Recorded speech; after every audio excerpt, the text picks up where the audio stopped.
Cockroach জনতা পার্টির founder Abhijit America থেকে এসেছে দিল্লির যন্তর মন্তরে স্টুডেন্টদের সাথে আন্দোলন করবে বলে।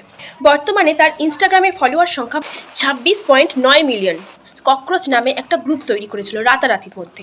কিছু বাংলাদেশি আর পাকিস্তানিরা যুক্ত হয়েছিল।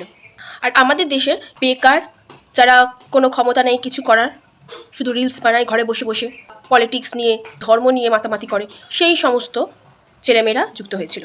ফলোয়ার তো এত, কিন্তু ভেবেছিল যে আন্দোলনেও এতজনকে ঠিক পাবে, কিন্তু প্রতিবাদী আন্দোলনে 1000-এর বেশি লোক দেখাই যাচ্ছে না। এই ককরোচরা কার সাথে টক্কর নিচ্ছে?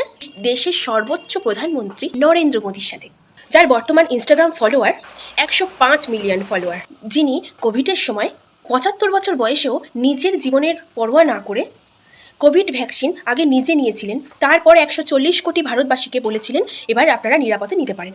এরা সেই মানুষটার বিরুদ্ধেই আন্দোলন করছে। এই জন্যই বাপ তো বাপ হতা है বস, পাঙ্গা নিয়ে লাভ নেই।